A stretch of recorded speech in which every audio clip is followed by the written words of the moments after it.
11월 3일 수요일입니다. 사사기 1장 22절로 36절 말씀. 요셉 가문도 베델을 치러 올라가니 여호와께서 그와 함께 하시니라.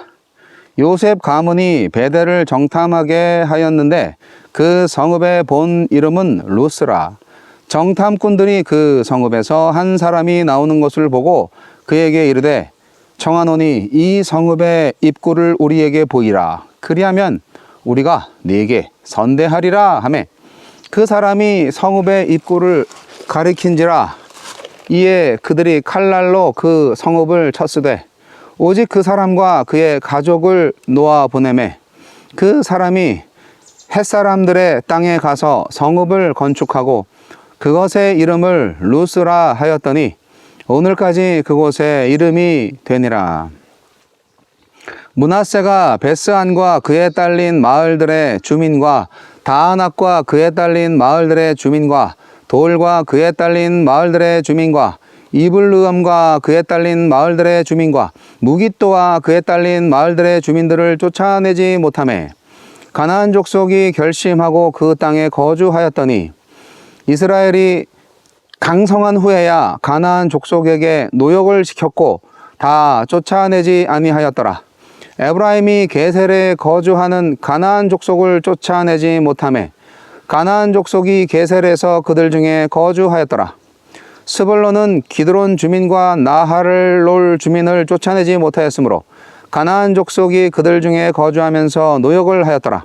아셀이 악고 주민과 시돈 주민과 알랍과 악십과 헬바와 아빅과 르홉 주민을 쫓아내지 못하고 아셀 족속이 그 땅의 주민 가나안 족속 가운데 거주하였으니 이는 그들을 쫓아내지 못함이었더라. 납달리는 베세메스 주민과 베나낫 주민을 쫓아내지 못하고 그 땅의 주민 가나안 족속 가운데 거주하였으나 베세메스와 베나낫 주민들이 그들에게 노역을 하였더라. 아모리 족속이 단 자손을 산지로 몰아넣고 골짜기에 내려오기를 용납하지 아니하였으며 결심하고 헤레스 산과 아얄론과 사알빔에 거주하였더니 요셉의 가문의 힘이 강성하매 아모리 족속이 마침내는 노역을 하였으며 아모리 족속의 경계는 아그랍빔 비탈의 바위부터 위쪽이었더라. 쫓아내지 못하는 이유. 에브라임과 므낫세 지파는 물론 스불론, 아셀, 납달리 지파도 땅을 대체로 점령하지만 그곳에 사는 가나안 주민들을 완전히 쫓아내지는 못합니다. 하나님은 어떤 분입니까? 우리와 함께 하시며 승리를 주십니다. 요셉 가문이 베델을 점령할 수 있다는 것은 단순히 그들이 강하거나 그들이 세운 전략이 탁월해서가 아니라 하나님이 함께 하시며 약속대로 승리를 주셨기 때문입니다. 어떤 일을 시작하기에 앞서 좋은 계획과 전략을 짜는 일도 중요하고 필요하지만 가장 중요한 것은 지금 내가 하나님과 함께 하고 있는지, 이 일이 하나님의 뜻에 맞는 일인지 점검하는 것입니다. 하나님과 함께 하는 것 자체가, 하나님의 뜻을 따르는 것 자체가 승리입니다. 우리에게 주시는 교훈은 무엇입니까? 결과만큼이나 결과에 이르는 과정과 방법도 중요합니다. 요셉 가문의 베델 점령 과정은 여호수아의 여리고 점령을 떠올리게 하지만 요셉 가문이 먼저 성읍 사람에게 언약을 맺자고 제안했다는 점에서 차이가 있습니다. 하나님은 분명히 가나안 주민과는 언약을 맺지 말라고 하셨건만 요셉 가문은 베델을 수월하게 점령하려고 부분적으로 불순종했습니다. 나는 불순종의 결과뿐 아니라 순종하는 과정이나 방법에도 주의를 기울이고 있습니까? 결심이 결과를 좌우합니다. 여러 지파가 가나안 주민을 쫓아내지 못한 것은 쫓겨나지 않으려는 가나안 주민의 결심이 쫓아내려는 므낫세와 단지파보다 더 강했기 때문입니다. 결심하지 않으면 순종할 수 없고 순종하지 않으면 약속받은 땅도 차지할 수 없습니다. 날마다 순종할 결심으로 말씀을 묵상하고 말씀 묵상을 통해 순종의 결심을 다지십시다. 완벽한 승리는 완벽한 순종을 통해 누릴 수 있습니다. 므낫세와 에브라임, 스불론, 아셀, 납달리 지파는 땅을 점령했지만 가나안 주민을 쫓아내지는 못했습니다. 처음에 힘이 부족해서 쫓아내지 못했을지 모르지만 강성해지고 난 후에도 쫓아낼 의지가 부족했습니다. 가나안 사람들의 노역을 통해 얻게 되는 경제적인 이익 때문에 온전히 순종하지 않고 적당히 타협한 것입니다. 온전히 순종하지 못하도록 나를 막는 것들은 무엇입니까? 내 마음과 삶에서 철저히 쫓아내야 하는데도 쫓아내지 않고 은근히 즐기고 있는 것은 없습니까? 주여, 늘 주님과 함께하며 온전히 순종하고 쫓아내야 할 것들은 철저히 쫓아내게 하소서. 아이고, 엉덩이야.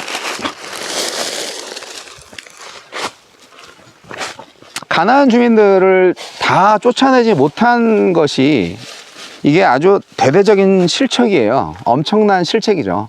네, 이게 하나님께서 정복하라고 했으면 다 정복을 해야 되는데 적당히 타협을 한 거죠. 마지막에. 네, 중간에 포기한 거예요. 쫓아내지 못하는 이유가 뭘까? 뭐 이 매일성경 설명에도 나와 있긴 하지만 좀 더 깊이 생각을 좀 해볼 필요가 있습니다. 하나님께서 쫓아내라 그러면 쫓아내야지. 어떻게 해요? 힘들어요. 내가 하라고 했으면 해. 당연히 할 수 있으니까 시킨 거 아니야. 그게 하나님이잖아요. 그거를 믿는 우리들의 믿음이 중요한 거죠. 그래서 여러 번 말씀드렸지만 이 믿음의 능력은 순종에서 나온다. 믿습니다 하는 걸로 믿음이 증명되는 게 아니고 순종의 행동을 통하여서 믿음의 능력이 나타난다. 경건의 모양만 있고 능력은 없다. 요즘 그렇잖아요. 이게 믿음이 순종으로 표현되는 거예요. 순종의 행위로 표현돼야 그게 능력이 나타나는 거예요. 요즘 그리스도인들이 너무 능력이 없죠. 순종을 안 해서 그렇다는 생각이 들고요. 결국 그것은 믿음이 없다는 얘기잖아요. 네, 맨날 입버릇처럼 전 믿음이 부족해서요. 그거는요 자랑이 아니잖아요. 근데 그거를 괜히 겸손한 채 하는 거 그런 말로 지금 쓰는 것 같은데 그런 겸손은 그냥 고물상에 갖다 파시고 그냥 믿음이 부족하다는 말 자체를 하지 마시고 주여 믿음을 주소서 아예 기도를 하시는 게 낫지 않을까요?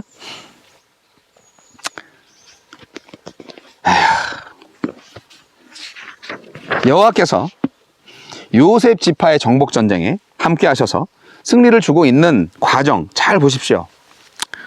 아까도 해설에서 설명을 했지만 안타깝게도 가나안 주민과 계약을 맺습니다. 쉽게 정복하려고. 그래서 그 사람은 살려주죠. 그 사람이 찹자 노릇한 거죠.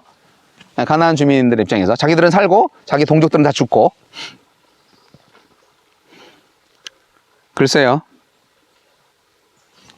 그 사람은 이스라엘 백성들을 사랑해서도 아니고 하나님을 믿어서도 아니에요. 그 사람은 그냥 자기가 살기 위해서 그런 거예요. 왜냐면 지금 당장 칼을 들이대고 야, 이 꼴을 가르쳐줘. 가르쳐주지 않으면 너 죽일 거야. 가르쳐주면 살려줄게. 그거 아니에요. 그래서 자기 동족 팔아먹고 자기만 산 거잖아요. 근데 이 여리고성 정탐 때는 달랐죠. 라합은 당신들의 소문을 들었어요. 하나님을 경외합니다. 당신들의 신을 경외한다고. 그렇지 않았나요? 그래서 좀 다르다. 네.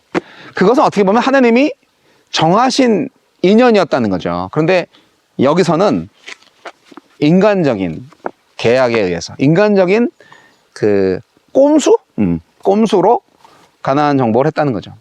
하나님이 별로 기뻐하지 않았을 겁니다. 그렇기 때문에 하나님께서 이 전쟁의 그 다음 부분에 있어서는 하나님이 함께 하셨다는 그런 기록이 안 나오는 게 너무나 안타까운 거죠. 스불론과 아셀, 납달리 지파한테는 하나님이 함께 하셨다는 기록이 안 나와요. 요셉이 두 지파잖아요. 므낫세와 에브라임 지파. 그리고 스불론, 아셀, 납달리. 이 지파들한테는 하나님이 함께 하셨다는 그런 말이 안 나와요. 이게 가장 슬픈 일이에요. 하나님이 그러면 미리 전쟁을 포기하셨나? 설마 그럴 리가. 그 사람들이, 그 지파 사람들이 여러 가지로 그 전쟁에서 완벽한 승리를 하려고 하지 않았던 것입니다. 전쟁을 포기한 거죠. 뭐 여러 가지가 이유가 있죠. 여러 가지 이유가 있는데 상대가 너무 강해 보여서 포기한 경우도 있고, 그리고 충분히 이길 수 있어도 그냥 능력을 발휘하고 싶지 않아서. 왜냐하면 힘드니까. 힘드니까. 예, 그래서 또 한 가지 있어요. 욕심. 저 사람들 죽이지 말고 저 사람들 우리 노예로 삼아서 우리가 편하게 살면 좋잖아. 노동력을 가져오는 거야. 아, 왜 그 좋은 그 노동력 자산을 죽여? 이런 인간적인 생각. 요즘 경제적인 논리에 있어서도 상당히 필요한 부분이죠.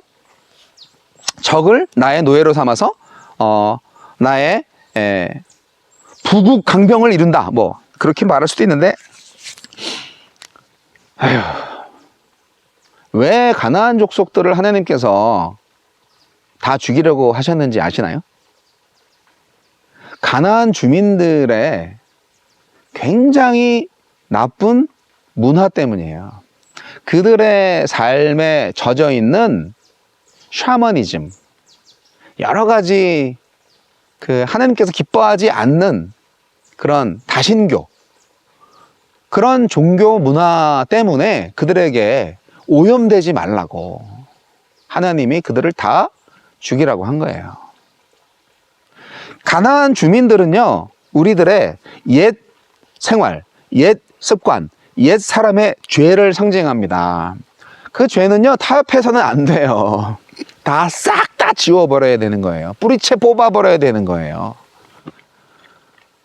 뿌리채 뽑아버려갖고 젖은 땅에 놓으면 안 돼. 또 뿌리 쏙 들어가서 또 크면 안 되니까 마른 땅에 버려서 아주 햇볕에 짝짝 말라 비틀어 죽여버려야 되는 게 바로 죄악 아니겠습니까? 그게 가나안 족속이에요. 에휴, 그래서 이룰 수 없는 승리의 주인공이 되고 말았습니다. 이스라엘 백성들. 불순종이 반복되면 사태가 점점 심각해지죠. 예. 이전에는 쫓아낼 수 있었는데 이제는 쫓아낼 수가 없어. 어휴, 힘들어. 결국 믿음이 약해서입니다. 단지파 믿음이 약해서예요. 힘이 없어서가 아니에요. 재밌죠? 힘은 있는데 믿음이 없다? 믿음이 없으니까 결국 그 힘도 무용지물인 거예요. 탱크가 암만 힘이 있고 뭐 그래도 대포 안 쏘고 가만히 서 있으면 그게 힘입니까? 그런 거죠. 여러분, 단지파가 물론 규모가 작았어요. 하지만 그 규모의 자금 이상으로 믿음이 작았던 거예요. 단지파를 통하여서 사람들이 하나님을 어떻게 볼까요? 우리 그리스도인들을 통하여서 다른 사람들이 하나님을 보고 있어요. 우리가 큰 믿음을 표현하면 하나님 참 크신 분이다, 그렇게 알게 되겠죠. 단지파가 이렇게 쪼그라든 믿음을 갖고 있으니까 이들을 통하여서 보는 하나님은 이방인들한테 입장에서는 에이, 쬐끄만 하나님이네, 그렇게 보이는 거예요. 결국 하나님의 영광을 떨어뜨리는 거죠. 우리 그리스도인들이 지금 그렇게 살고 있지 않나요? 위대하신 하나님을 드러낼 수 있어야 되는데 우리의 믿음이 쪼그라들어가지고 이방 사람들이 쪼그라든 하나님을 보고 있잖아요. 참 잘하시네요. 이렇게 살면 안 되겠죠? 네, 여러분, 오늘 안타까운 불완전한 승리, 이것을 우리는 거울 삼아야 됩니다. 반면교사로 삼아야 합니다. 설곡산에서 이렇게 산을 따라서, 산길을 따라서 쭉 올라와 보니까 참 공기도 좋고, 또 여기도 또 이렇게 약수물이 흐르는 그런 소리가 들려서, 저 약수물 되게 맛있더라고요. 그런데 저 꼭대기까지 제가 못 올라갔어요. 힘들어서. 1시간쯤 올라왔는데 더 올라가야 돼. 아유, 정상을 가자 했는데 제 나이 핑계대고 딱 그런 느낌 같아요. 하나님이 이 산을 정복하라, 이 산을 내게 주노라, 이 산지를 내게 주소서가 아니라 하나님이 정복하라 뭐 그랬다고 치자고요. 그랬다고 치는데 저녁 때가 이제 됐고 내려갈 생각도 해야죠. 예, 또 배도 고프고 그리고 저렇게 맛있는 약수물도 먹었는데 그만 올라가죠. 이대로는 만족합니다. 이런 생각을 인간이니까 할 수 있잖아요. 예, 딱 이스라엘 그 나머지 지파들이 이렇게 정복을 다 하지 못하고 그리고 그 족속들은 가나안 족속들은 어떻게든 살으려고 결심을 단단히 해서 살아남겠다 해가지고 당신들의 노예가 되겠소 그러면서 이렇게 살아남으려는 결심을 단단히 한 거죠. 그래도 죽였어야 되는데, 그죠? 반면교사 삼으시는 거 잊지 마시고, 자, 여러분의 삶 속에서 지을 수 있는 모든 죄들을 다 죽여버리시는 가나안의 미완성된 전쟁을 다시 저와 여러분의 승리의 전쟁으로 바꿔 가시기 바랍니다.